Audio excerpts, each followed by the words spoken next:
bonjour et bienvenue dans ce live exceptionnel sur Facebook. Bienvenue sur la page de la construction, la page Facebook de la construction et bienvenue dans ce live, disais-je, exceptionnel où nous allons vous faire découvrir les coulisses de l'apprentissage et de l'apprentissage dans la construction. L'apprentissage dans la construction, c'est quoi?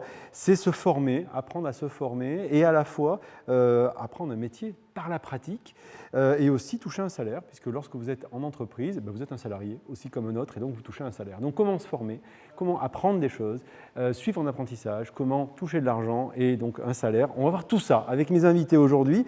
D'abord, je voulais vous remercier parce que vous êtes déjà quelques-uns à vous connecter et j'espère de plus en plus nombreux.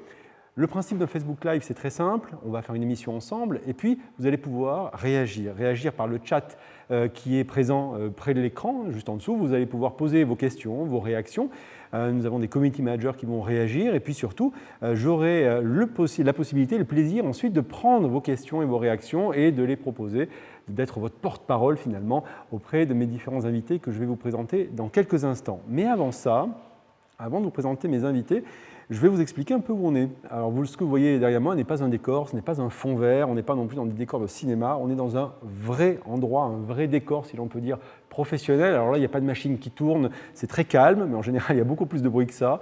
Nous sommes au sein du centre de formation des apprentis de Rueil-Malmaison, dont certains apprentis, vous allez le voir dans quelques instants, sont issus. Et ici, dans cet endroit, nous avons décidé de poser nos caméras pour vous faire vivre au plus près, au cœur finalement de ce que c'est que l'apprentissage dans la construction, vous montrer à quoi ça ressemble tout simplement. Alors, justement, je vous le disais il y a quelques instants, je suis accompagné de 4 personnes, je ne suis pas seul. J'ai à mes côtés 2 apprentis, un formateur, un chef d'entreprise. Tout d'abord, ici Quentin et Viviane. Bonjour à vous deux. Vous êtes apprentis, on va se parler un peu plus longuement dans quelques minutes. Vous êtes tous deux apprentis et vous êtes issus notamment de ce CFA. Juste après, à côté de vous, nous avons Jérémy Kougouliens. Vous êtes chef d'entreprise, bonjour, dans le domaine de la construction. Donc justement, vous avez votre propre société, dans laquelle d'ailleurs Quentin est apprenti, c'est bien ça. Donc on en parlera justement tout à l'heure. Et puis pour finir, nous avons un formateur, nous avons Guillaume Becker. Bonjour Guillaume. Bonjour. On est sur vos terres ici, hein. C'est chez vous? C'est ça. C'est ça, voilà. Alors donc Guillaume, vous allez nous raconter justement en tant que formateur comment ça se passe. Tout à l'heure, on va en parler, on va échanger ensemble. Et puis la petite particularité aussi, c'est que vous-même, vous êtes un ancien apprenti. Voilà, c'est ça. Finalement, voilà, on peut être apprenti, on peut avoir un métier dans le domaine de la construction ou ensuite perpétuer. Et oui, voilà. Pour transmettre les savoirs, voilà, c'est ça. Voilà, perpétuer la transmission justement de ces savoir-faire à d'autres apprentis. On va parler justement de tout ça tout à l'heure. Mais dans un premier temps, justement, on va focaliser sur vous, Viviane et Quentin. Viviane fait waouh, attention là. Ouais, non. Tout va bien se passer. On va prendre le temps de dialoguer ensemble un peu sur comment ça se passe. D'abord, peut-être vous demander qui vous êtes, Quentin. On va commencer. Quentin, en 2 mots. Si je vous devais vous demander de vous présenter, vous diriez quoi? Alors, moi, je m'appelle Quentin Dos Santos. Je suis en plomberie chauffagiste. Actuellement, je suis en train de passer un bac pro TISEC. C'est technicien des installations des systèmes énergétiques et climatiques. Très bien.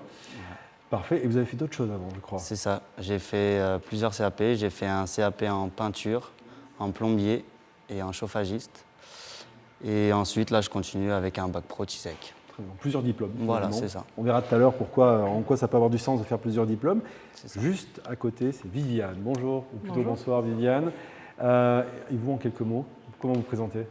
Moi, pour le coup, pour mon parcours, je fais un CAP donc, de serrurier métallier et je suis en complète reconversion professionnelle. D'accord, très bien. On va en parler justement dans quelques instants aussi, c'est intéressant de connaître vos parcours. On va commencer par Quentin justement. Cette envie de choisir un métier dans le domaine de la construction, ça vient d'où? Alors, cette envie, ça vient depuis tout petit, parce qu'en fait, je voyais mon grand-père travailler dans le bâtiment et j'étais toujours avec lui à l'aider, ce qui m'a poussé à vouloir être manuel, à travailler avec mes mains. C'est l'exemple parental? C'est l'exemple, c'est ça, c'est mon exemple. Donc c'est grâce à ça que je me suis penché dans la construction du BTP. Donc comme quoi l'exemple de la famille peut donner des envies et provoquer des vocations, comme c'est le cas voilà, ici. C'est ça. Donc déjà tout petit. Depuis tout petit, oui. Alors par contre Viviane, elle c'est un peu plus grand, ou un peu plus grande qu'elle a découvert ça. Viviane, vous avez exercé plusieurs métiers. Oui. Et là, aujourd'hui, c'est le choix de passion? Oui, disons que ça m'est tombé dessus avec la délicatesse d'une enclume. C'est approprié, mais en gros, j'ai ma petite sœur qui a tenu un parc médiéval associatif pendant plusieurs années et qui m'a demandé un été de venir parce que le forgeron qu'elle avait sur son parc était un peu âgé, il faisait très chaud, donc il ne se sentait pas de manipuler le métal chaud pour faire des démonstrations. Donc je suis venue en n'ayant aucune expérience et j'ai plus jamais lâché mon marteau ensuite et j'ai voulu du coup trouver la version contemporaine, on va dire, parce que forgeron, autant c'est un rêve, autant j'y arriverai, autant c'est vrai de passer par des bases contemporaine de métallerie, c'est quand même important. Oui, mais j'entends que c'est quand même l'envie que vous avez au bout. Mais c'est la passion qui m'a fait commencer, oui, ça c'est clair. Très bien, donc vous avez vu à quoi ça allait ressembler le résultat et vous vous êtes dit c'est ça que je veux faire. Donc on va voir comment je peux progresser et quelque part me trouver un nouveau chemin aussi. Oui, moi c'est vraiment le fait d'arriver à déformer une matière aussi immuable que le métal, c'est vraiment quelque chose qui est très impressionnant je trouve et qui est très gratifiant. Alors Quentin, pourquoi l'apprentissage finalement? Pourquoi on est devenu là? Alors l'apprentissage, quand j'étais jeune, j'avais besoin de sous pour mettre de l'essence dans un scooter ou avoir mes propres achats, acheter des vêtements. Donc je me suis rabattu sur un apprentissage. Je me suis renseigné, il y avait beaucoup de théorie et de pratique. Comparé au lycée professionnel, il y a plus de théorie que de pratique. Donc j'ai préféré avoir plus de pratique et de la théorie. Donc j'ai préféré faire de l'apprentissage et percevoir un salaire en même temps. C'est ça, donc il y avait l'envie à la fois bien sûr de gagner de l'argent, d'avoir un pouvoir d'achat, ouais. Mais il y avait quand même l'envie de dire je veux bien apprendre des choses, mais ce qui m'intéresse avant tout c'est le geste de la main. C'est la pratique, c'est surtout la pratique, oui. Parce qu'au jour d'aujourd'hui, dès qu'on sort de l'apprentissage, le patron nous garde plus facilement que si on sort du lycée professionnel, ça serait un peu plus compliqué parce qu'il n'a pas beaucoup d'expérience, la pratique est minime. Du coup, nous, on a plus de facilité à trouver un patron une fois qu'on sort de l'apprentissage qu'au lycée professionnel. D'accord, mais une question d'insertion professionnelle aussi, trouver un travail. On en parlera justement tout à l'heure avec Jérémy, qui est lui chef d'entreprise justement. Viviane, qu'est-ce qui est motivant dans l'apprentissage, dans la construction, et particulièrement peut-être dans le secteur qui est le vôtre? Moi, pour le coup, je rejoins un peu Quentin sur ce point, mais c'est vrai qu'il y a énormément de pratiques. Et c'est très, très proche, je dirais.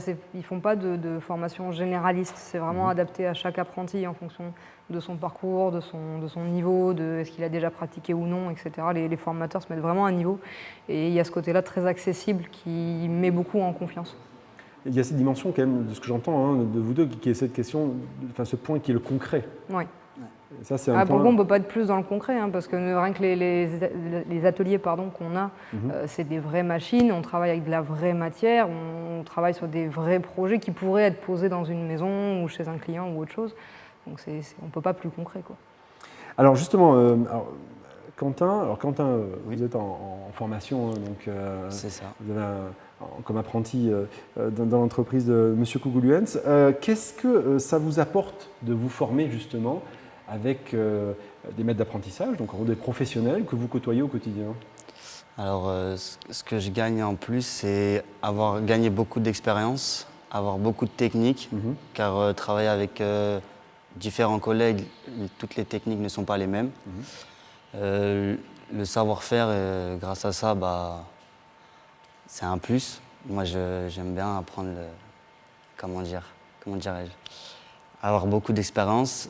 Chaque chantier que nous faisons, c'est tout le temps différent, c'est jamais la même chose. Donc ce que j'aime, c'est avoir des chantiers différents. C'est la diversité. C'est la diversité, c'est voir différents cas possibles, c'est travailler avec plusieurs méthodes peut-être, parce qu'il y a différents savoir-faire qui sont appris au fil du temps. Je vois Viviane qui dit oui comme ça, et donc apparemment c'est pareil aussi pour elle. C'est ça.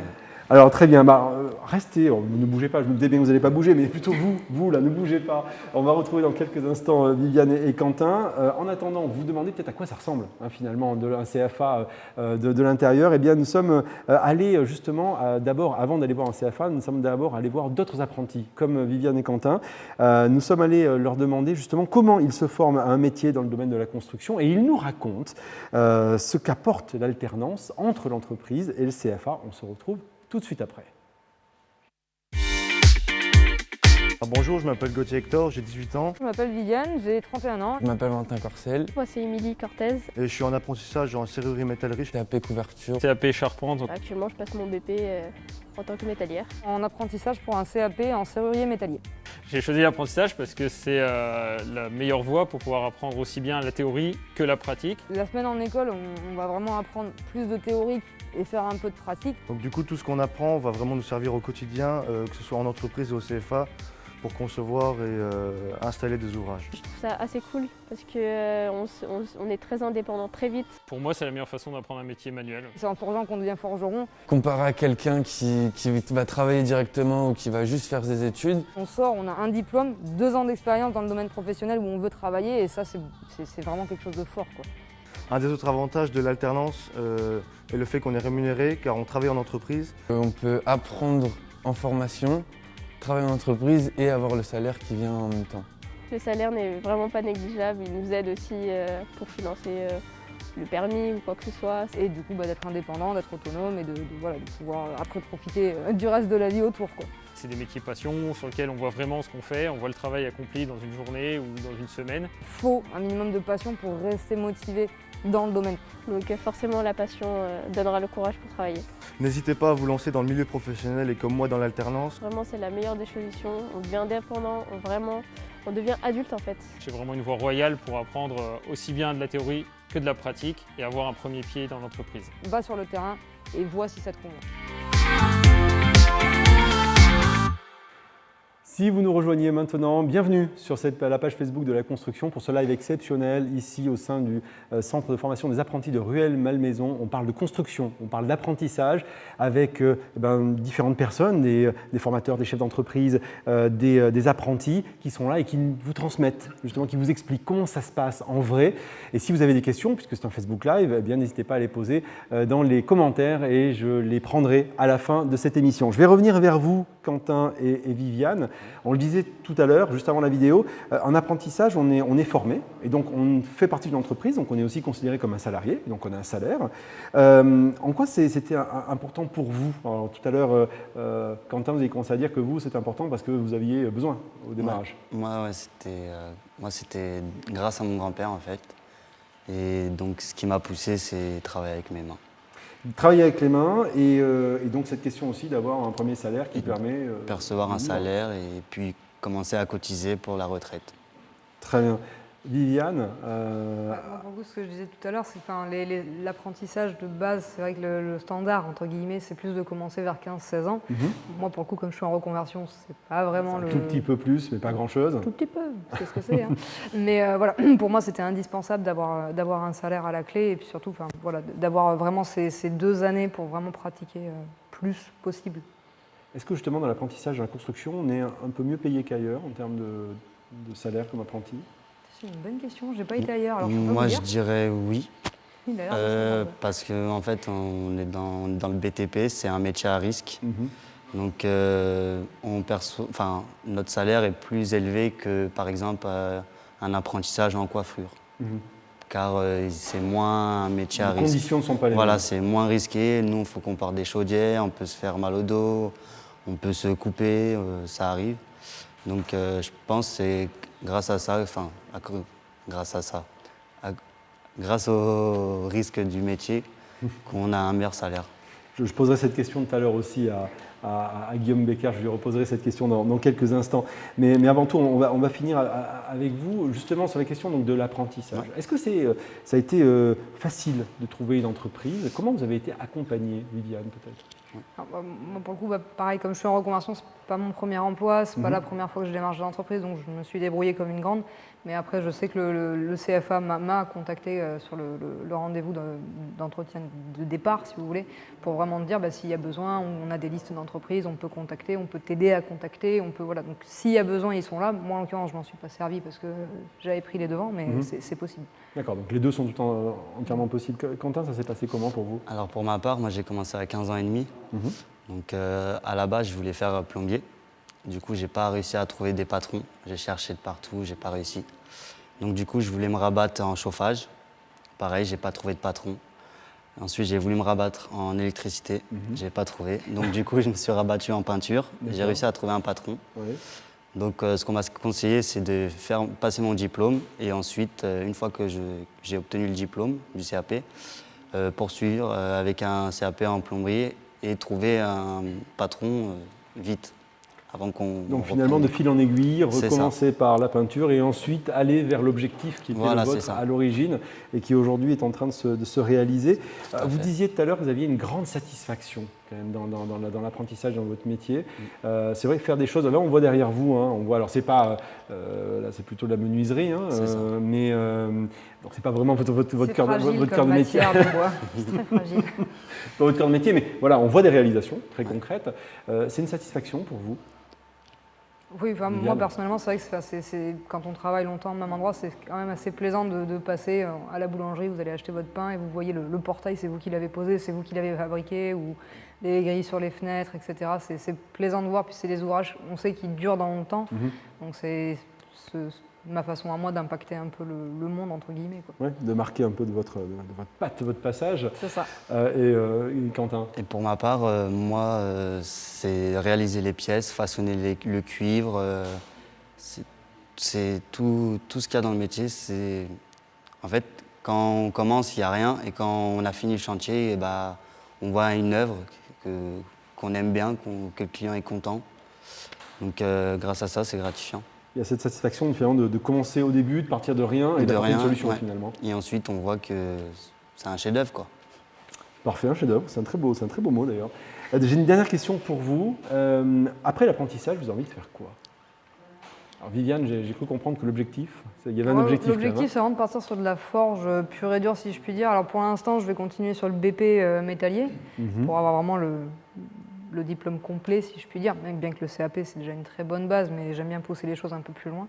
Après, j'ai deux options. C'est soit je pars vraiment directement sur je monte ma boîte et je monte mon entreprise, soit je vais continuer un peu les études parce qu'il me motive un peu le petit à côté à avoir fait 40 diplômes d'affilée, mais peut-être partir sur de la ferronnerie d'art qui, je pense, me correspondrait plus et m'apporterait du coup des éléments en plus pour la pratique ensuite, quoi. Donc, peut-être d'autres diplômes et ensuite Voilà. peut-être monter sa propre activité. C'est ça. Quentin? Moi, après l'apprentissage, je pense que je vais demander à mon patron s'il veut bien m'embaucher. Et ensuite, Il y a un message. Hein, et on ne vous ensuite- demandera pas la réponse tout à l'heure, hein, mais voilà. Non, et ensuite poursuivre et gagner plus d'expérience, car chaque jour, il y a des nouveautés qui sortent, des nouvelles pompes à chaleur. Et Donc l'envie d'apprendre à nouveau, apprendre d'intégrer une et- entreprise, d'intégrer voilà. une équipe et d'apprendre des choses nouvelles au fil du temps. apprendre et continuer à travailler avec la même entreprise. Parfait, très très bien. Mais écoutez, merci beaucoup. Je reviendrai vers vous tout à l'heure s'il y a des Merci questions qui s'adresseront à vous. Mais merci à vous deux, Viviane, Quentin, pour votre témoignage. Ils vous ont raconté leur quotidien. Et bien maintenant, certainement que vous vous demandez à quoi ça ressemble un centre de formation des apprentis. Je vous ai dit qu'on tournait dans un vrai, mais là, il est à l'arrêt, hein, il est au calme. À quoi ça ressemble en vrai dans l'activité? Eh bien, nos équipes sont allées du côté de Nancy. Et ils sont allés filmer justement chez les Compagnons du Devoir à quoi ça ressemble un CFA vu de l'intérieur. Visite guidée. Bonjour, bienvenue chez les Compagnons du Devoir à Nancy. Venez, je vais vous faire visiter le CFA. Ce qui est avantageux dans un CFA comme celui-ci, c'est qu'on a vraiment toute la place disponible pour pouvoir exercer notre métier. Donc en tant que menuisière, on a une salle avec plein d'établis comme vous pouvez le voir ici, où on peut vraiment pratiquer. Que chaque métier a sa place pour pouvoir exercer son métier dans les meilleures conditions grâce à différents ateliers qui sont destinés à chaque métier.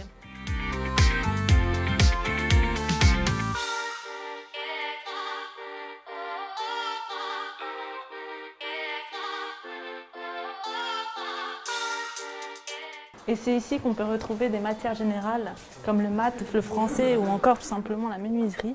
Chut, ils sont en plein cours.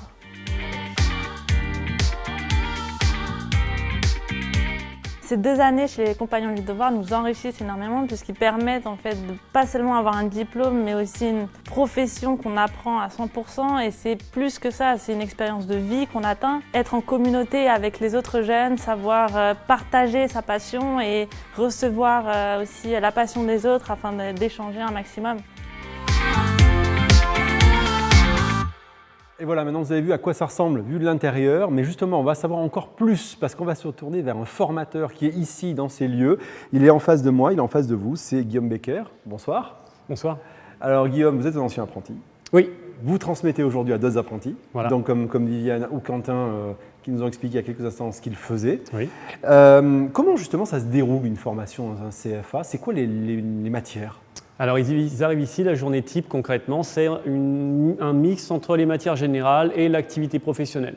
Donc dans l'idée, ils ont du français, des maths, de l'histoire géo, ils ont des sciences et ils ont du sport, mais l'idée c'est réellement on va amener toutes ces matières dans l'objectif d'être en capacité de se tirer d'une situation professionnelle, donc l'objectif, et qu'ils soient capables de lire une notice par exemple, de la comprendre, et d'intervenir. Donc toutes les matières vont vraiment tourner autour des modules-là avec l'enseignement professionnel. Ils sont à base de 15, 16, 17, ça donne la moitié du temps en enseignement général et en sport, et l'autre moitié du temps, ils le passent ici, dans cet atelier, en montage, comme on peut voir des pièces comme ici, et aussi de plus en plus axés sur tout ce qui est technique. Donc ils ont de plus en plus accès à, étant donné que les métiers se complexifient, ils vont avoir accès à des machines dans le but de les dépanner, de comprendre leur logique dans un premier temps, de vérifier leur dimensionnement et de les dépanner.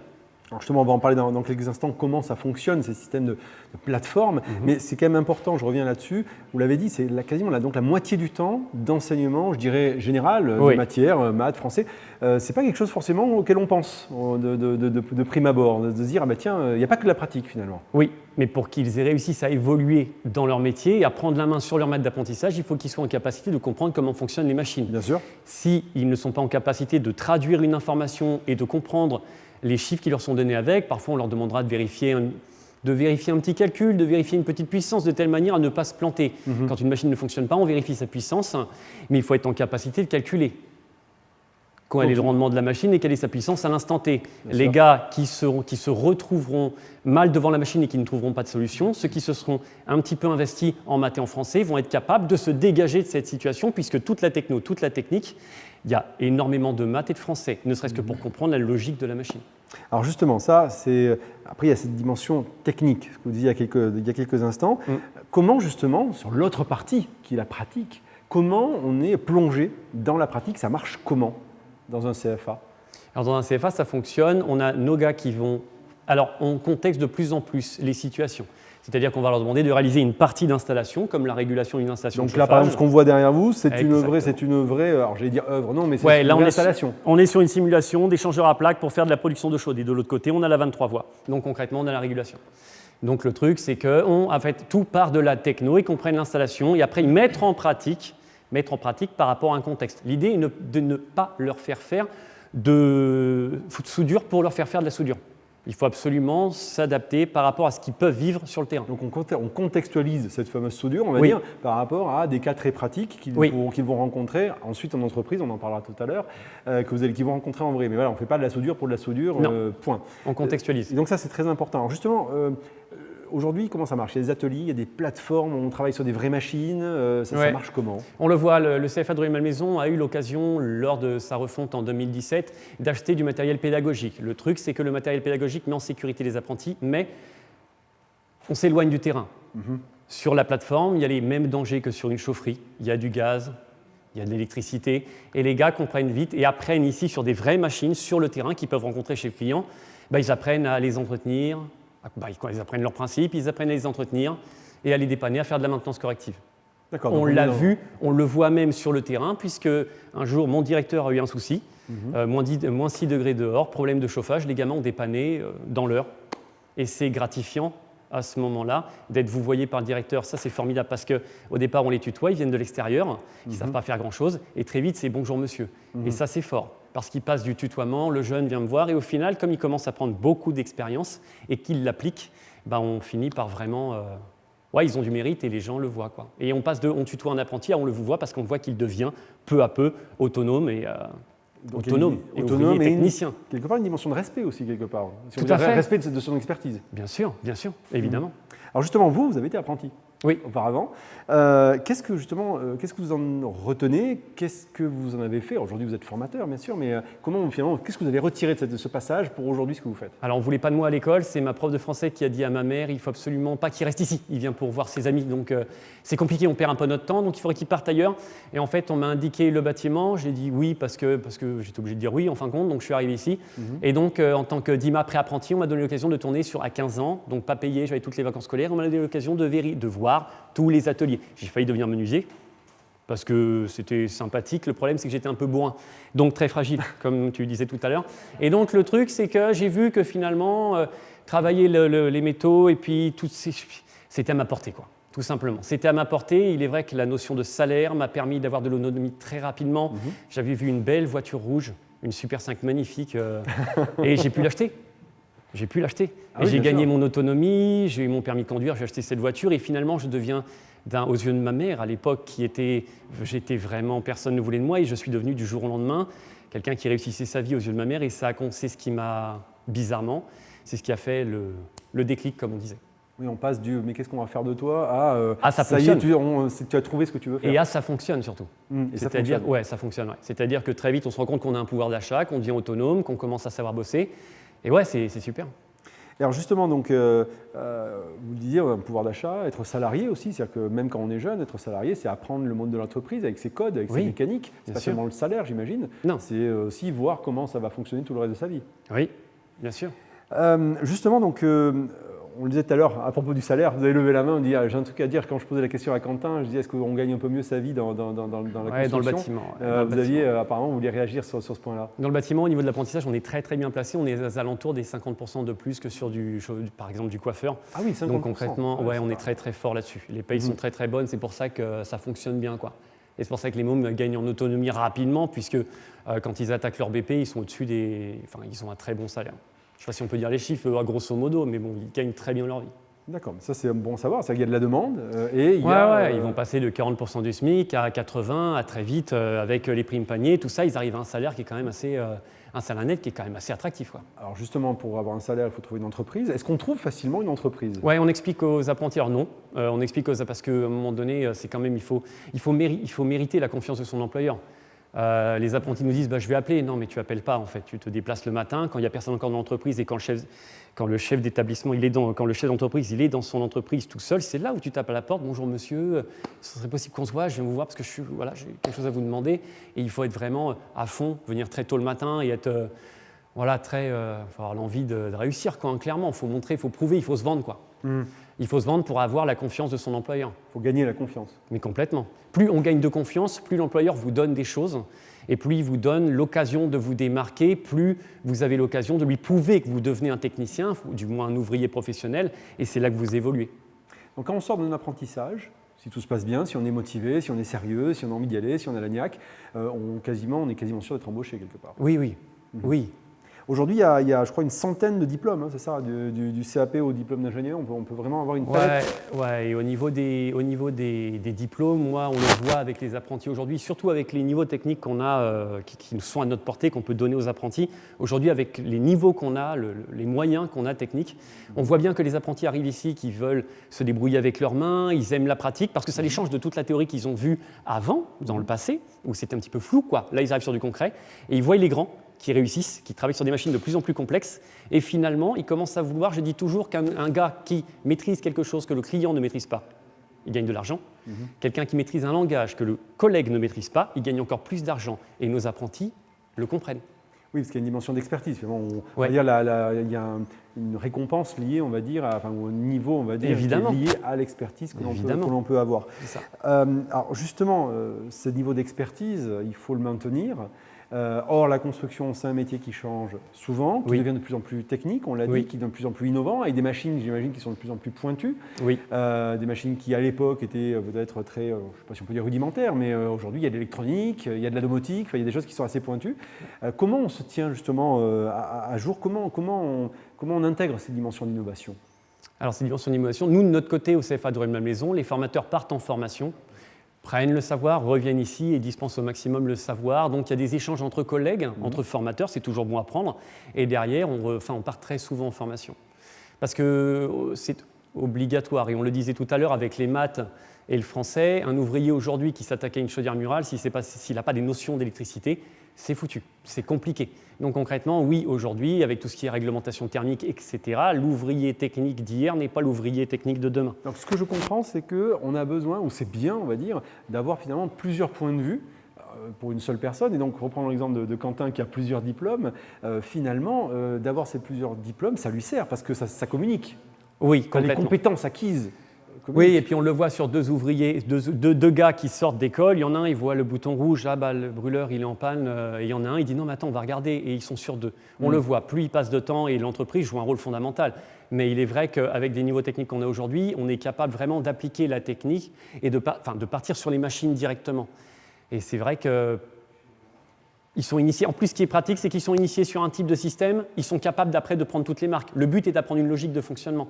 Voilà. Mais les maths, c'est foutu, qu'on soit très clair. C'est-à-dire que quand ils ont un ABAC où ils doivent vérifier les puissances des machines, à un moment donné, il faut être capable de se débrouiller. Elles fonctionnent, bah attends, je ne sais pas, on va regarder. Et là, il faut qu'ils sachent positionner des... Voilà, ça devient de plus en plus complexe. Cela dit, ils y arrivent très bien. Mais ce que j'entends aussi, c'est donc faire plusieurs diplômes, ça a du sens aussi, finalement. Complètement. Complètement. Parce qu'en réalité, on voit bien que les différents corps d'État se complètent. On va en parler dans quelques instants ensemble, parce que je vois que vous dites ah oui, complètement. Et on va justement en parler, parce que ça va être on va en parler dans quelques instants ensemble. Merci beaucoup, Guillaume Becker. On va revenir ensemble dans quelques minutes sur d'autres questions. Mais justement, quand on est apprenti, ça se passe comment en vrai dans l'entreprise, sur un chantier? Eh bien, nos caméras ont suivi justement Quentin, juste à côté de moi, qui vous fait découvrir son quotidien dans l'entreprise où il est actuellement apprenti. Bonjour. Alors actuellement, je suis sur un chantier de rénovation pour un particulier. Venez, rentrez. Alors voici mon maître d'apprentissage qui se prénomme Alfredo. Je suis 2 semaines au CFA et puis 2 semaines en entreprise. Je suis toujours accompagné de mon maître d'apprentissage Alfredo. C'est important qu'il travaille avec moi car il m'apprend le métier. C'est lui qui me transmet son savoir-faire pour que plus tard que je puisse voler de mes propres ailes. Au CFA, nous apprenons les bases. On apprend l'expérience, comment souder, comment façonner un cuivre. Mais c'est vrai qu'en entreprise, on apprend plus parce qu'à chaque fois, chaque chantier est différent.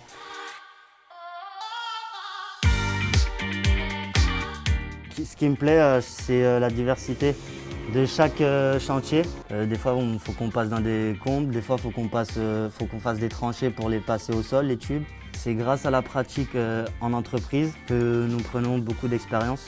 Donc c'est la meilleure façon d'apprendre le métier grâce à l'apprentissage. Alors nous, on prend des apprentis depuis de nombreuses années. L'avantage pour moi, c'est d'avoir effectivement un peu de la main-d'œuvre et surtout avoir des personnes prêtes à être embauchées en fin de compte à la fin de leur contrat, tout simplement parce qu'on ne trouve pas de main-d'œuvre qualifiée aujourd'hui, c'est un peu compliqué. Et des apprentis qui ont été formés chez nous, il n'y a rien de mieux parce qu'en fin de compte, ils ont déjà le pied dans l'entreprise. Et voilà. Si vous nous rejoignez maintenant, nous sommes en direct du centre de formation des apprentis de Rueil-Malmaison. On parle de l'apprentissage dans le domaine de la construction, toute la richesse qu'il peut y avoir au niveau des différents métiers qui existent aujourd'hui. Et puis, qu'est-ce que c'est que l'apprentissage? Comment ça fonctionne? De quelle manière? Et justement, je vais me tourner maintenant vers le chef d'entreprise qui aujourd'hui qui est avec nous ce soir. C'est Jérémy Kougoulians. Bonsoir. Bonsoir. Donc, vous avez une entreprise de construction. C'est ça. Vous avez Quentin, d'ailleurs, qui est chez vous. Vous avez l'habitude de prendre des apprentis? On a plutôt l'habitude, oui, de prendre des apprentis. On est une petite société, donc on ne peut pas en prendre toute une multitude. Mais en ce moment, oui, on tourne avec 2 apprentis. D'accord. Vous, en général, vous les prenez, vous les recrutez après. Enfin, quel est le chemin, on va dire, quelque part? Pas forcément habituel, obligatoire, mais en général. Alors, on en prend. C'est vrai qu'on aime bien apprendre. Hein, ça, mais c'est vrai que le but quand même final, c'est quand même de garder cette personne, si tout se passe bien évidemment. Le but, c'est quand même de le garder, effectivement. On est en manque de main-d'œuvre compétente, avec des vraies connaissances, comme il apprend aussi ici.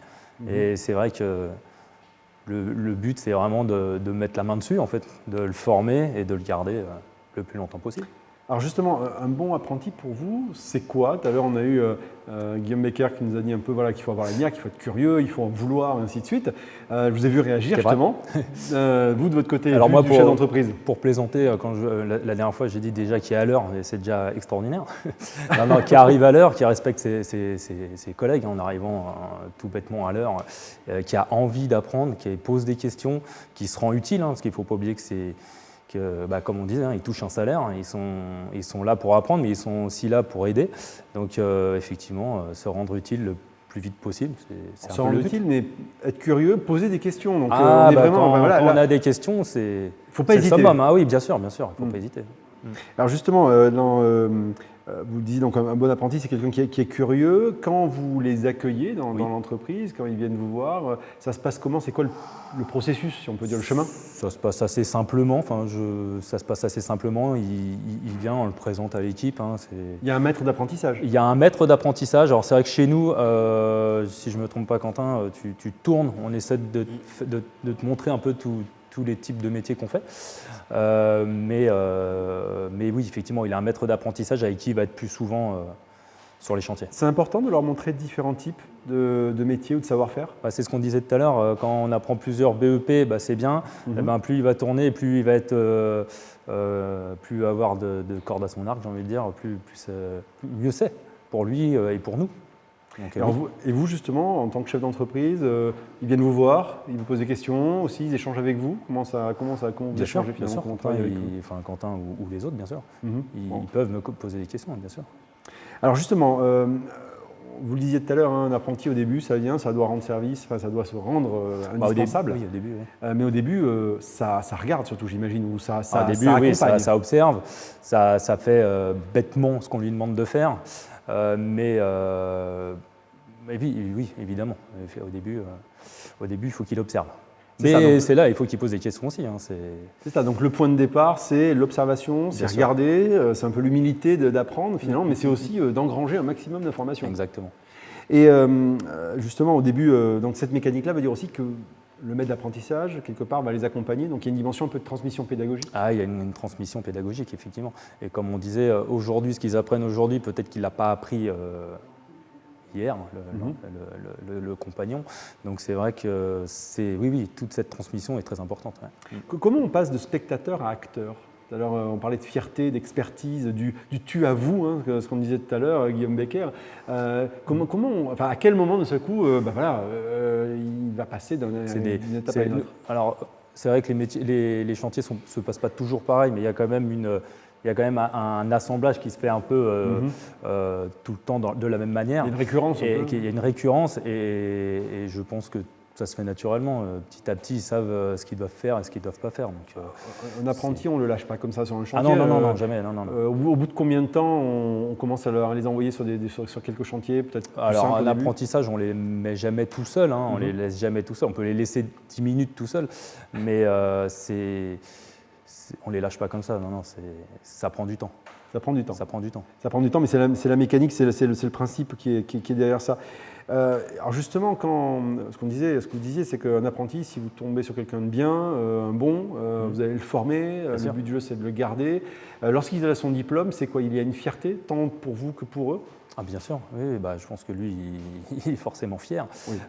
Nous, de toute façon, on les voit toute l'année, donc c'est vrai que on voit celui qui va l'avoir et celui qui n'est pas motivé. Mais parce que celui qui ne l'a pas, en général, c'est celui qui n'est pas motivé, je pense. Mais oui, une fierté, bien sûr. Est-ce que aujourd'hui, comment vous les accompagnez justement sur les nouveautés? On parlait d'innovation tout à l'heure. Donc des métiers, la construction, c'est un métier qui change beaucoup, avec des nouvelles technologies qui arrivent, des nouvelles normes aussi. Bien sûr. Comment justement vous les accompagnez sur ces sujets-là?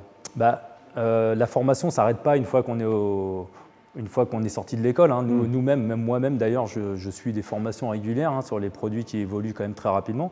Donc clairement, ils entendent ils voient bien ce qu'on fait. Donc il y a cette formation qui se fait naturellement. Ça ne s'arrête jamais. Donc forcément, ils voient ce qu'on fait, quoi.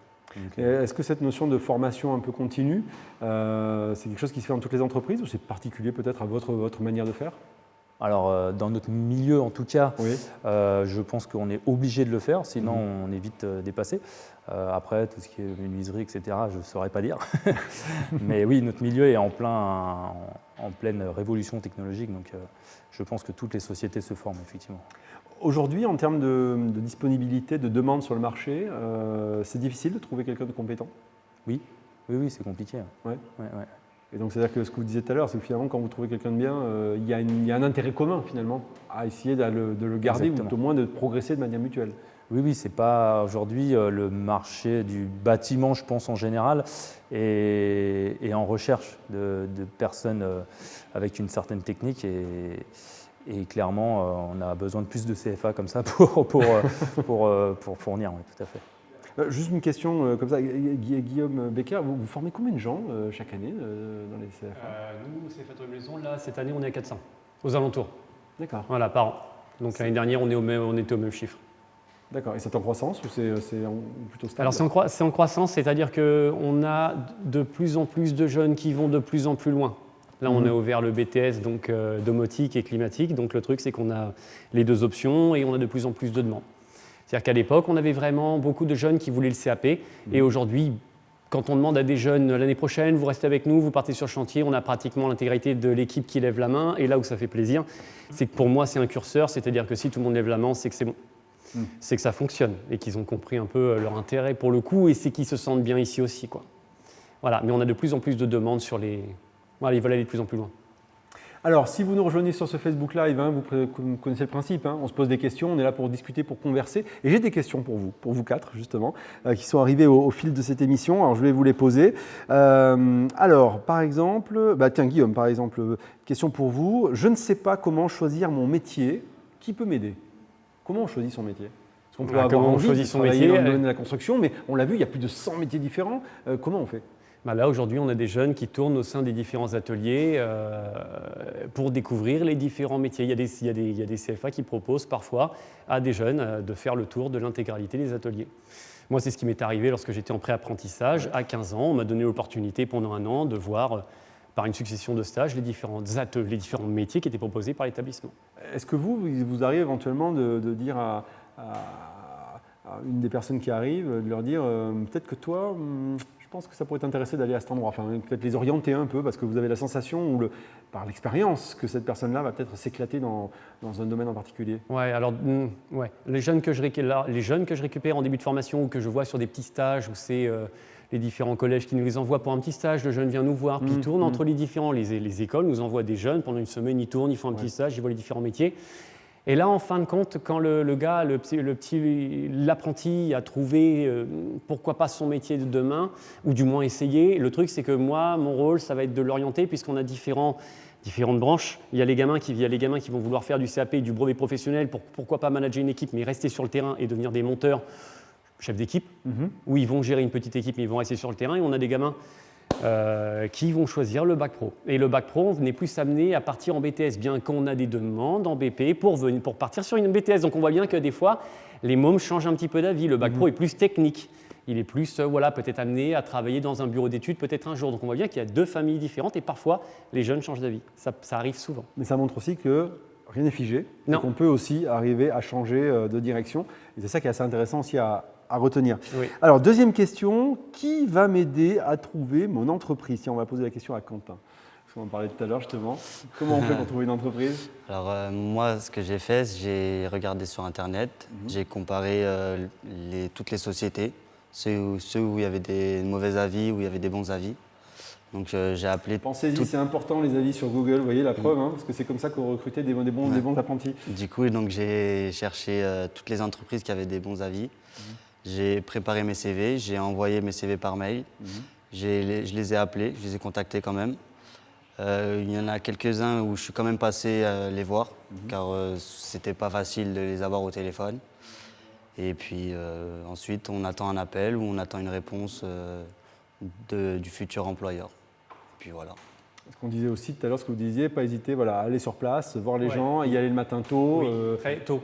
Au moment de l'embauche, être là le matin tôt. Parce que ce qui se passe, c'est que si jamais le jeune tarde trop et qu'il se pointe à 8h ou à 8h30, ce qui va se produire, c'est que le chef d'entreprise, il est là et il gère ses gars.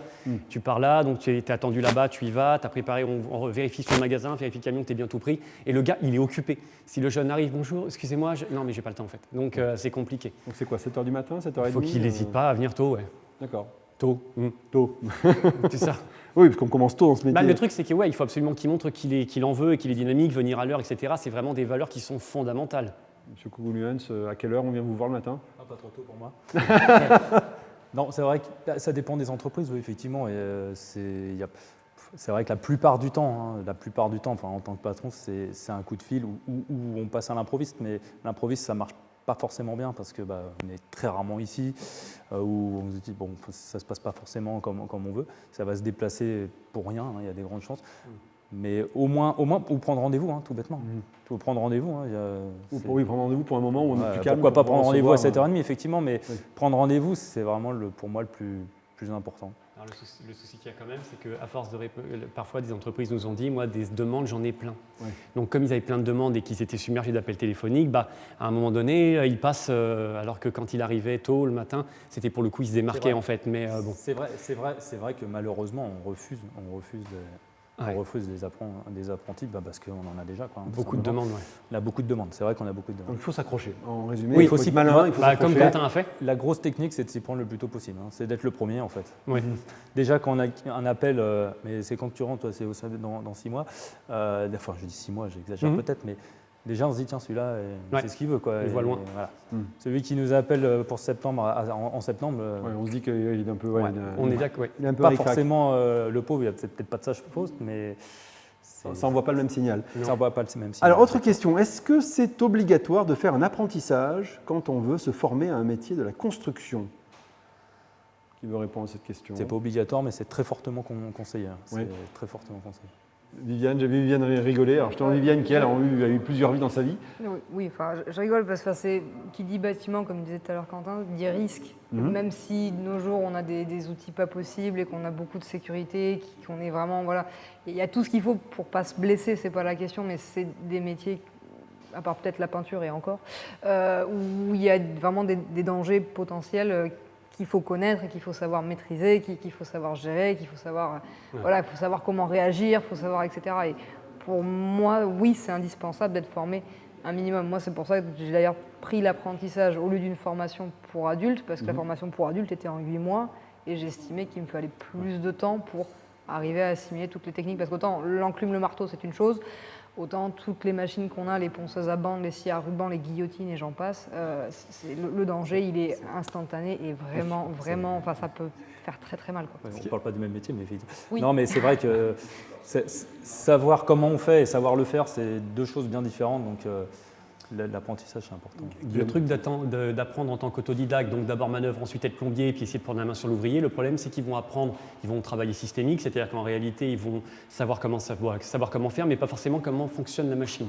Le truc c'est que les formateurs partent quand même sur des formations qui coûtent très cher et reviennent en CFA pour le dispenser à leurs apprentis. C'est-à-dire que la formation qu'ils proposent à leurs apprentis, c'est des formations qui coûtent très cher en tant qu'adultes. Donc ils sont payés pour suivre une formation qui leur aurait coûté cher s'ils étaient pointés en formation, eux, adultes. Donc non, ils gagnent un temps phénoménal en l'espace de 2 ans sur la compréhension des systèmes et comment en évoluant, clairement, et surtout en alternance. D'ailleurs, je pense, à la plupart du temps, quand vous avez une demande d'embauche, vous avez quasiment tout le temps minimum 2 ans d'expérience. Ouais.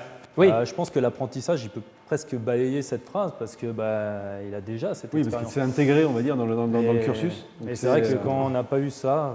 En entretien d'embauche, dire je suis très courageux mais je ne sais pas faire grand-chose, ce que vous me prenez, c'est plus compliqué que de dire j'ai été formé dans tel CFA avec tel entreprise. Enfin, vous voyez, c'est vrai. Avoir des bagages, c'est mieux quand même. Ah, tiens. On en a du bruit, apparemment, il se met à pleuvoir. Justement, Guillaume Becker, est-ce qu'il y a des CFA partout?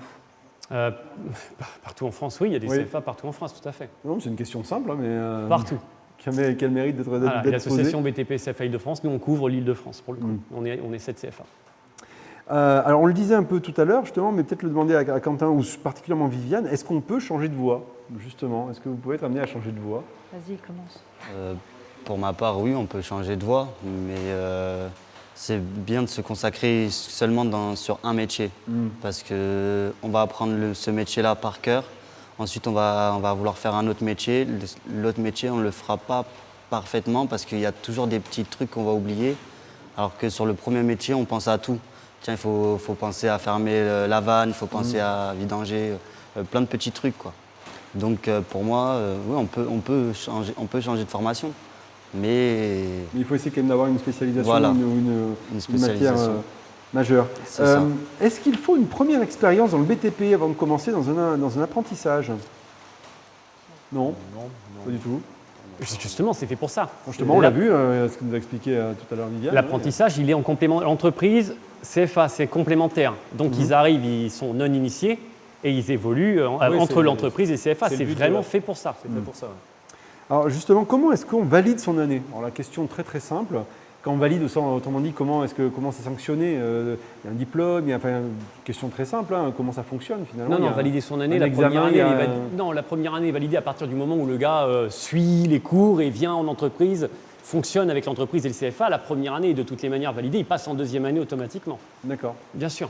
D'accord, mais j'imagine qu'il y a peut-être un système de notation aussi. On parlait tout à l'heure de matières comme Oui. le français, les maths, etc. Bien sûr. Donc on retrouve quand même cette mécanique. Il y a un livret de suivi dématérialisé qui est tenu, il y a un livret scolaire qui est tenu aussi pour au cas où le jeune soit repêché lors de l'épreuve, qu'il soit 9,8, il est peut-être repêché par un jury parce qu'il y a peut-être eu un petit souci le jour J. Donc on va dire que tout est tenu bien.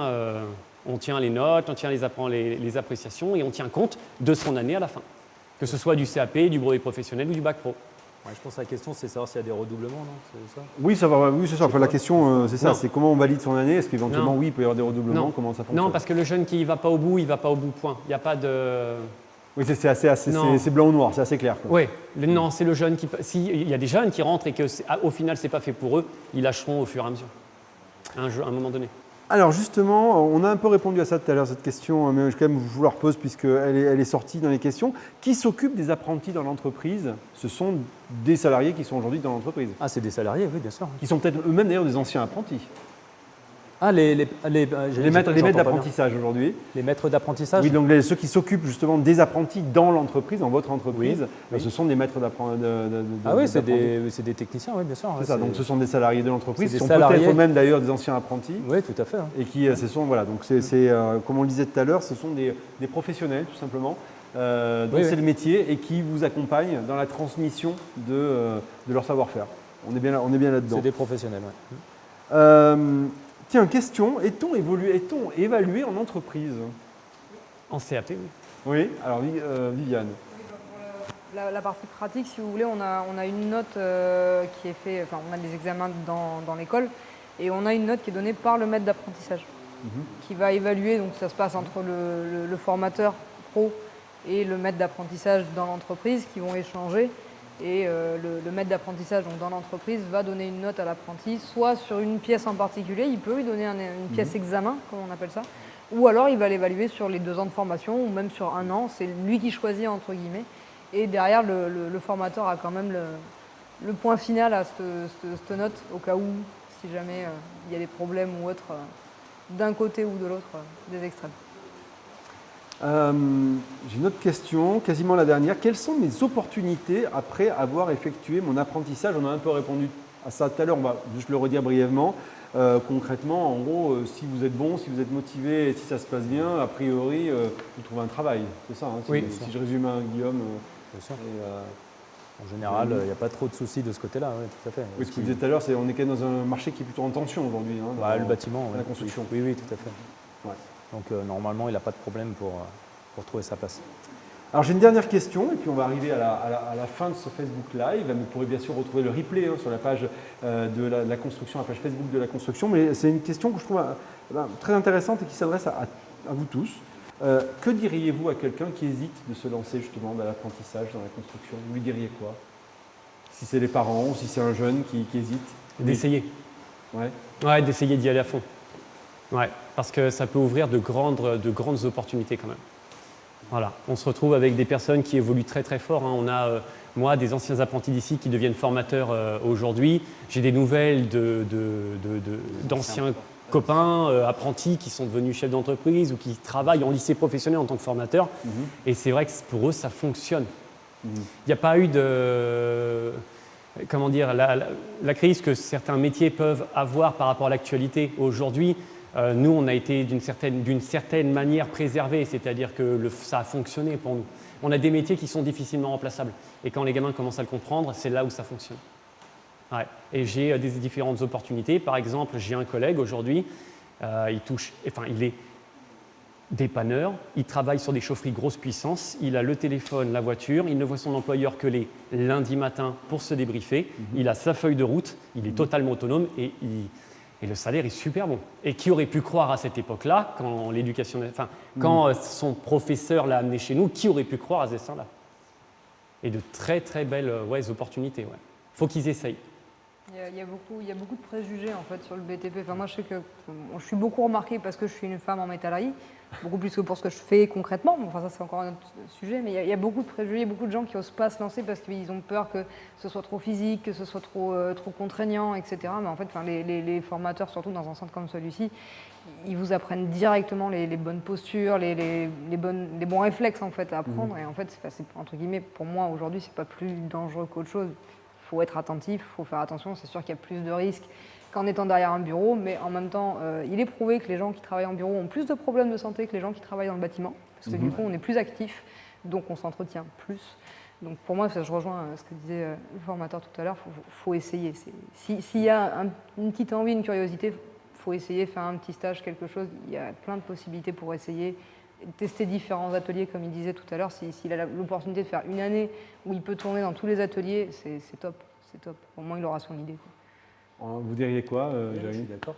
Là, en parlant vraiment de l'apprentissage en alternance, parce que là, on parle aussi de l'alternance, c'est plutôt, moi, je trouve ça même plutôt rassurant de se dire, mon fils, ou c'est plutôt mon fils, parce qu'on disait les parents, il va mettre un pied dans l'entreprise, un pied à l'école, c'est plutôt rassurant, il a un pied dans les deux. Ma fille, donc en l'occurrence, il y a des femmes quand même dans le domaine. Oui, et il ne prend pas de risque, j'ai envie de dire, si ça ne lui plaît pas, il peut toujours faire demi-tour, alors qu'une fois qu'on a quitté l'école et partir en entreprise et ça ne nous plaît pas, là, ça devient compliqué.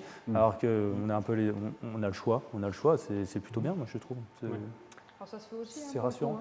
Comment? Ça se fait aussi de revenir à l'école. Ça Moi, se ça fait, faisait mais 15 ans que j'ai j'avais pas mis les pieds. J'ai pas dit que c'était impossible, mais je dis juste, je pense que c'est plus compliqué.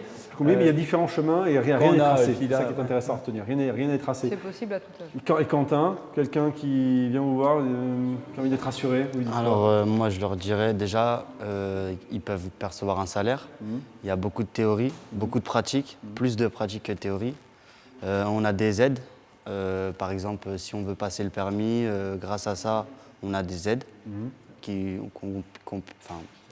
Grâce à ça, on peut ça passer permet une le insertion permis. professionnelle Voilà. qui est simplifiée. On peut avoir le permis, par exemple, grâce à l'apprentissage. Ensuite, non, il faut s'accrocher et puis... Et puis dans vos deux cas, ça permet aussi de rejoindre une passion, parce que vous le disiez, depuis tout petit, ou la rencontre que vous avez pu avoir avec ce forgeron. C'est un forgeron, c'est ça. Ouais. Parfait. Écoutez, merci beaucoup à vous quatre. La pluie retombe, donc on va s'arrêter là.